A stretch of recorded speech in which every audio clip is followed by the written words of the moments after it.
Regardons ensemble le TP Scorpion dans lequel on va s'intéresser à la propriété qu'ont certains scorpions, c'est-à-dire qu'ils sont fluorescents. Donc on le voit là sur l'image, légèrement bleuté. Et donc dans l'idée de cette épreuve, c'est de synthétiser la 7-hydroxy-4-méthylcouramine.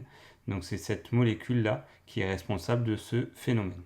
Donc, pour ce faire, on nous donne des documents, notamment l'équation qui modélise la réaction chimique. On nous donne également le protocole pour faire la synthèse. Et on nous explique un petit peu le phénomène de fluorescence avec la longueur d'onde d'excitation et la longueur d'onde de fluorescence qui peut être différente. Donc ça, on verra au cours des questions. On nous donne le spectre d'excitation et de fluorescence de la molécule d'intérêt dans différents solvants, l'eau et le dichlorométhane. On verra ça aussi en détail. Ici, on a le cercle chromatique qui peut servir. Et enfin, là, on a des données qui seront très utiles sur tous les composés que l'on peut rencontrer lors de cette synthèse. Donc c'est parti avec la première question dans laquelle on nous demande tout simplement de mettre en œuvre le protocole et de respecter les consignes de sécurité. Donc blouse, gants, lunettes et c'est parti. Donc durant l'attente, dans le protocole on dit d'attendre un petit peu. On remonte ici. Donc ici, là, voilà. Donc là on a le protocole et il y a beaucoup de moments, on nous dit par exemple ici, pendant une durée de 10 minutes sous agitation magnétique dans un bain-marie d'attendre. Là, encore 5 minutes d'attente lorsqu'on fait refroidir. Et encore ici, 5 minutes pour achever la cristallisation. Donc on a pas mal de temps pour répondre aux questions.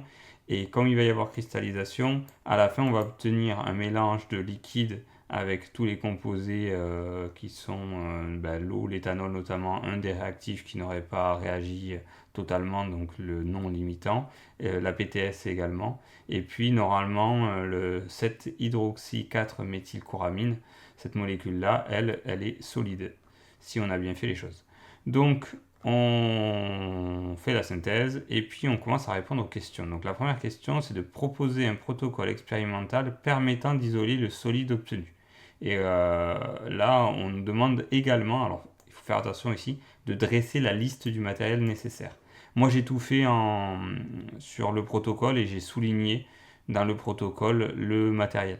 Donc, pour isoler le solide obtenu, là, il faut faire une filtration sur Buchner ou filtration sous vide, hein, ça dépend comment vous l'avez appelé. Et donc pour ça, on place un entonnoir Buchner muni d'un papier filtre sur une fiole à vide. Et la fiole à vide, on va la connecter à la trompe à eau. Il faut bien penser à humidifier le papier filtre que l'on met sur l'entonnoir Buchner pour que lorsqu'on va mettre notre mélange d'intérêt, il n'y ait pas du mélange qui se glisse sur les côtés pour que le papier filtre il colle bien à l'entonnoir. Donc c'est pour ça qu'on met un petit peu d'eau. Il faut également ouvrir entièrement le robinet relié à la trompe à eau là, pour qu'il y ait le phénomène d'aspiration. Et puis on verse le contenu dans l'entonnoir. Ensuite, on rince le solide dans le papier filtre avec de l'eau distillée. Et une fois que la filtration est terminée, on retire d'abord le tuyau entre la fiole et le robinet, puis après on arrête le robinet pour éviter les retours là. La liste du matériel, donc là il y a deux solutions, soit tu l'ajoutes, soit tu surlignes. Le mieux c'est de l'ajouter, hein. Moi j'ai eu un peu la flemme, j'ai tout surligné, j'ai tout souligné, pardon.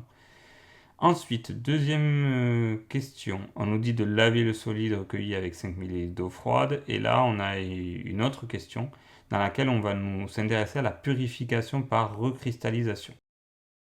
Juste cette petite remarque, on ne fera pas la recristallisation. Donc là, c'est purement théorique, on ne fera pas la manip, on ne nous demande pas de la réaliser. Donc le but de la recristallisation, c'est d'éliminer les impuretés. Donc tout ce qui est réactif non consommé ou produits qui ne sont pas d'intérêt.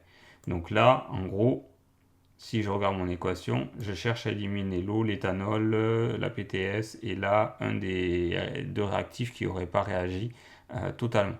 Donc on ne nous dit pas lequel c'est d'ailleurs, ça nous est égal. Donc pour ce faire, il va falloir utiliser un liquide dans lequel les réactifs sont solubles ou dans lequel les produits qui ne sont pas des produits d'intérêt soient solubles. Donc pour ça, il faut s'intéresser ici à la solubilité là, de tous ces produits et on s'aperçoit que pour la 7-hydroxy-4-méthylcouramine, on nous dit que c'est peu soluble à froid dans l'éthanol. Donc là, ça c'est intéressant parce que ça veut dire que si on met de l'éthanol, ça ne va pas aller dans l'éthanol. Alors que tous les autres composés, eux, sont solubles dans l'éthanol. Là, c'est miscible, ça va se mélanger avec l'éthanol. C'est parfait. Là, c'est soluble dans l'eau et l'éthanol. Donc là, c'est parfait. Donc en gros, on va utiliser de l'éthanol pour cette raison-là. Hein. Tous ces produits-là qu'on ne veut pas garder, ils vont partir avec l'éthanol. Et par contre, à froid, le 7-hydroxyméthylcoramine, le produit d'intérêt, lui, il ne va pas se solubiliser, donc il va cristalliser. Et donc du coup, on va pouvoir après le séparer.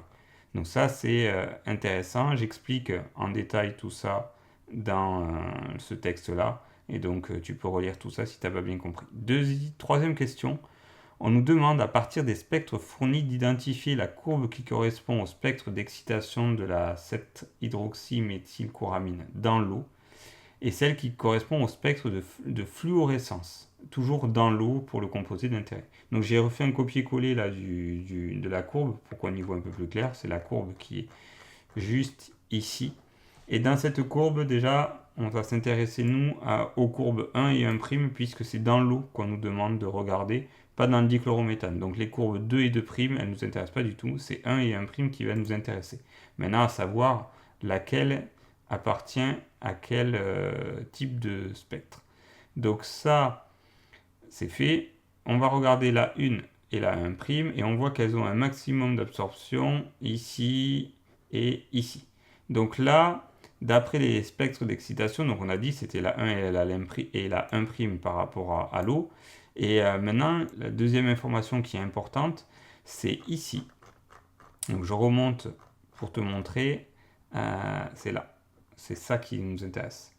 On nous dit que lorsque une espèce chimique fluorescente est excitée à une source lumineuse de longueur d'onde lambda excitation, elle restitue l'énergie absorbée sous forme d'une lumière de longueur d'onde lambda fluorescence. Et on nous dit surtout ça, c'est ça qui est intéressant, qu'en général, elle est supérieure ou égale à la longueur d'onde d'excitation. Donc supérieure ou égale. Donc en gros, il faut que lambda fluorescence soit supérieure ou égale à lambda excitation. Donc là, comme j'ai que deux courbes et que je vois qu'ils ne sont pas les lambda max aux mêmes valeurs, celle la plus grande, ce sera celle de fluorescence. Donc lambda fluorescence, et la plus petite en longueur d'onde, ce sera lambda excitation. Donc là, j'ai les longueurs d'onde sur l'axe des abscisses. Donc j'ai noté la réponse. La courbe 1 correspond au spectre d'excitation de la 7-hydroxy-4-méthylcoramine. Et la courbe 1', elle correspond au spectre de fluorescence. Ensuite, on nous dit qu'on souhaite que la 7-hydroxyméthylcoramine fluoresce dans l'eau. On nous demande de déterminer les longueurs d'onde d'excitation qu'il faut choisir pour éclairer correctement avec la lampe UV la molécule d'intérêt dans l'eau. Donc là, là j'ai juste à regarder ici les pointillés et je regarde ici la valeur à peu près de lambda d'excitation. Alors moi j'ai dit que c'était autour de 325, là j'ai l'impression que ça fait un quart là entre 300 et 400. En gros, on va pas être trop regardant si on dit que ça va entre 320 et 330 nanomètres. On ne nous embêtera pas trop là-dessus. Pour la fluorescence, là, du coup, j'ai fait la même chose. J'ai regardé lambda max et donc là, je suis à peu près au milieu, donc 450 nanomètres.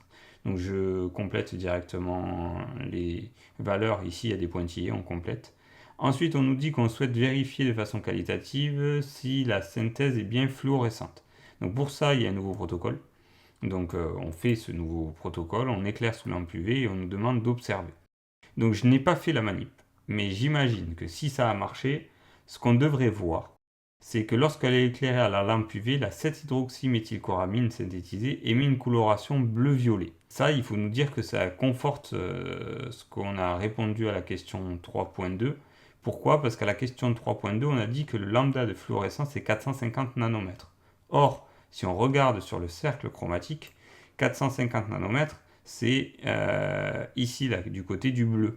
Donc là, on a 400, on a 480 pour le maximum au bleu, 450, c'est à peu près par là, légèrement violet, mais c'est surtout bleu. Donc on va avoir du bleu ici, et donc du coup, ça conforte ce qu'on avait dit, avec une couleur bleue. Alors j'ai mis bleu-violet, mais en fait non, c'est juste bleu. Ça va légèrement vers le violet, mais c'est pas 450, c'est du bleu. Donc voilà ce qu'il fallait répondre à cette question. Et puis normalement on a terminé. On peut défaire tout le montage, ranger la paillasse et quitter la salle avec le sourire parce que normalement on a réussi.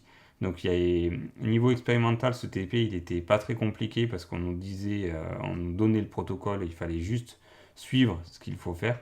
Par contre, au niveau du temps, il faut quand même se presser un petit peu et pas passer trop de temps sur les manips parce qu'après il va falloir quand même passer un peu de temps sur les questions.